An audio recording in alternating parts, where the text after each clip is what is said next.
제일 이상적인 거는 둥근 U자예요. 둥글면 더 좋다는 거예요. 막 V자처럼 급락하고 급반등하는 거는 조금 실패 확률이 높더라. 마지막 M입니다. Market Direction. 시장의 방향. 전체 시장 상황이 우호적일 때, 일단 주식들이요, 시장이 좋을 때 올라갈 확률이 많아요. 시장이 좋을 때. 자, 여러분들이 우리가 꽃을 키워요. 우리가 이쁜 꽃을 키우는데 어떤 환경에서 더 잘 자랄까요? 1번 물도 없지, 막 기온은 높지, 그러니까 더워 죽겠어. 그 다음에 양분도 별로 없어요. 그러니까 이런 사막에서 여러분 기르는 게 꽃이 더 잘 자랄까? 2번 물도 있고 기후도 참 기온도 적절하고, 그 다음에 땅도 아주 비옥해요. 양분도 아주 풍요롭게 막 어디서 더 잘 자랄 것 같아요? 뻔하죠. 당연히 여기서 잘 자라겠죠, 여러분.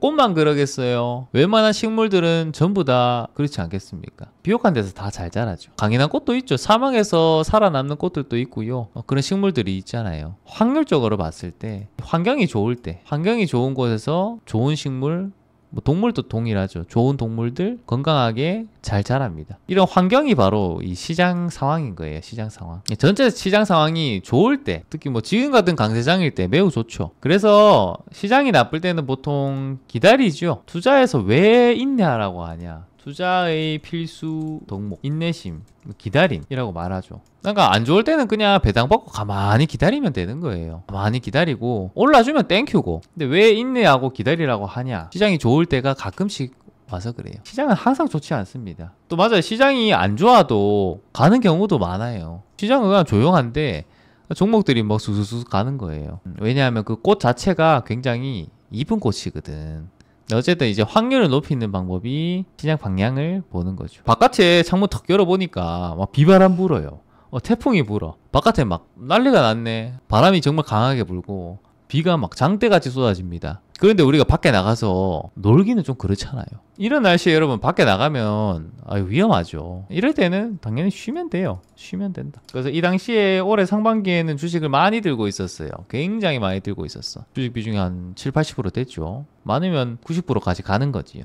왜냐하면 이때는 나가서 놀아야 되거든. 지금은 조금 뭔가 애매해. 날씨가 너무 좋은 것도 아니고 또 너무 나쁜 것도 아니요. 그래서 자금의 50%만 가지고 투자를 하는 거예요. 그렇게 시장을 판단을 하면 됩니다. 요거 그럼 판단은 어떻게 해요? 이건 사람마다 다 달라요. 방법이 다 다릅니다. 결국엔 뭐다? 윌리엄 원의 선생님이 하신 말씀이에요. 시장과 싸우지 말라. 어디서 많이 들은 얘기죠, 여러분. 투자 대가들은 전부 다 이 말씀을 해요. 제시리모모 또 말했고요. 웬만한 사람들 다 이렇게 말했지. 대충 말 그대로 추세를 따르는 방법이죠. 이 말은 말 그대로 시장을 따르는 거예요. 시장을 따르는 방법. 그러니까 이 시장과 싸우면 되겠니? 절대 안 되죠. 주주총이 결국에는 시장과 싸우지 않는 아주 좋은 방법이에요. 그 다음에 또 윌리엄 오닐 선생님 하면 한 가지 유명한 게 있어요. 유명한 거. 이거는 한 번씩 다 들어보셨을 거예요.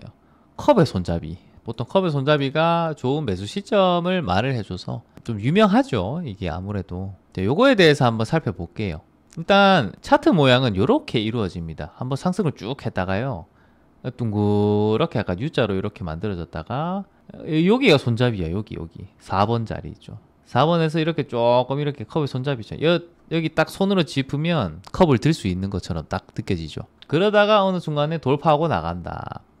그래서 여기 요 전고점 있죠. 전고점을 돌파하는 순간 여기가 매수 지점으로 인식을 합니다. 약간 방식은 또 다 달라요.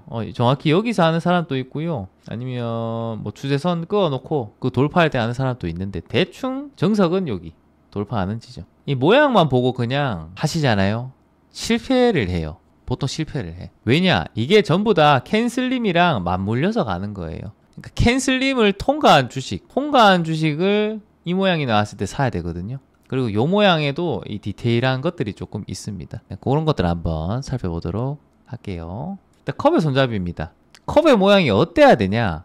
제일 이상적인 거는 둥근 U자예요. 여기 보면 여기 쭉 이렇게 둥글죠. 둥글면 더 좋다는 거예요. 무조건 둥글어라가 아니고 막 V자처럼 급락하고 급반등하는 거는 조금 실패 확률이 높더라. 또한 컵의 깊이는 얕으면 좋다고 해요. 이론적으로는 20에서 30% 정도 조정. 그러니까 요 깊이.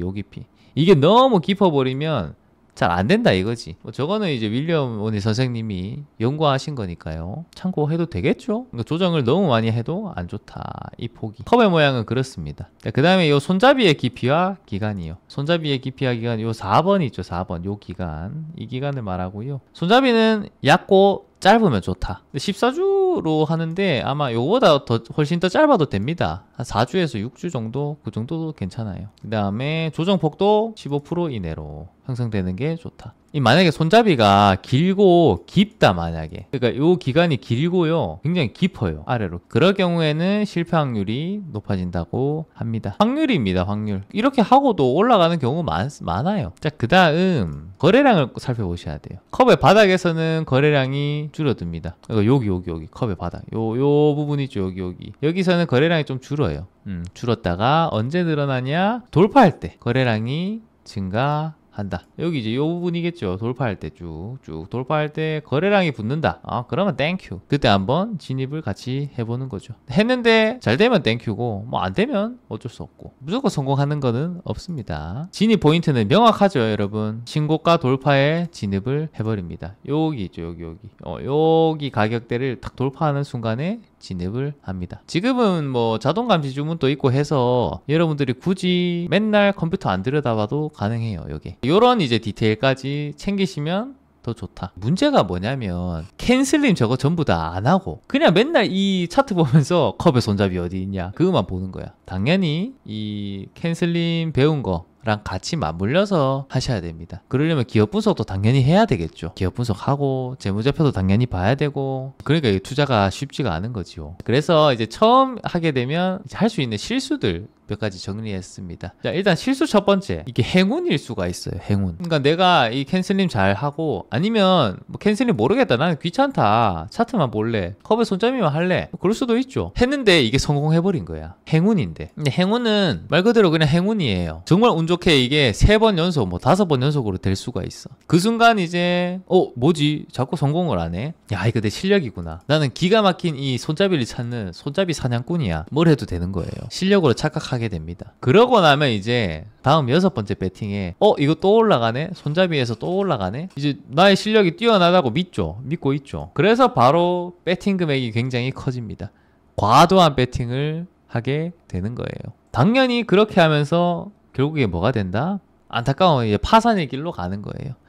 이런 실수가 첫 번째 있습니다. 두 번째 실수. 그 윌리엄 오닐 선생님이 캔슬림을 설명한 책에도 분명하게 나옵니다. 근데 잘 안 하는 거. 손절을 안 해요. 여기 분명히 나오거든요.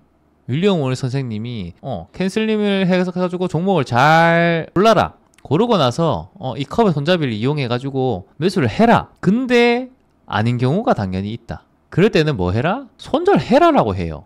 알려줘. 어디서 해야 되는지. 당신이 진입한 가격 대비해서 마이너스 7에서 10% 정도 빠진다? 그러면 반드시 손절하세요 라고 해요. 근데 이걸 안 합니다.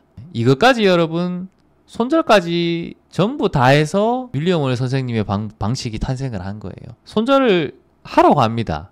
그럼 뭐 하라는 대로 해야지 뭐 어떻겠어. 근데 문제는 여기 진입을 해요. 근데 이렇게 안 올라가고 막 내려가. 다시 컵의 손잡이가 깨져요. 근데 그러면 그냥 짧게 손절을 빨리 해버려야 되는데, 문제가 뭐다? 물타기를 하는 거예요. 내려가는데 더 사는 거지. 내가 틀린 건데 내가 틀린 거를 인정을 하고 퇴각을 해야 돼요. 퇴각. 작전상 후퇴를 해야 되는데 그걸 못 하는 거지. 그렇게 하면서 계좌 방어 능력이 상실됩니다. 그래서 이제 투자가 꼬이기 시작해요. 알겠죠? 요거를 많이 실수를 하십니다. 항상 틀릴 가능성이 있다는 거를 염두하고, 오히려 틀릴 때가 더 많을 거예요 여러분. 틀릴 때가 더 많아요. 이 캔슬림 아무리 잘하고 손잡이가 달린 컵 이거 아무리 잘해도요, 윌리엄 오닐 선생님도 승률이 50% 되나? 50%밖에 안 돼. 그래서 반드시 손절 처리를 한다는 점. 자, 그 다음 세 번째 실수입니다. 이거를 못했어. 손잡이가 달린 컵 여기를 딱 사야 되는데 내가 이거 못 샀어. 그럼 막 날아가는 거예요. 아까워 죽지요. 근데 그거를 늦게라도 급등했는데 그냥 추격 매수해버리는 거예요. 여러분, 요거는 실패 확률이 굉장히 높습니다. 그러니까 이때 매수를 하라는 이유가 있어요. 이유가 있어. 근데 이때 매수 못했다고 갑자기 막 날아가는데, 내가 저거 봤는데 하면서 아까워 하잖아요. 그러면서 막 올라있는데 추격 매수를 해버립니다. 또 여기서 샀어도 막 급등을 해요. 갑자기 막 20% 막 30% 올라.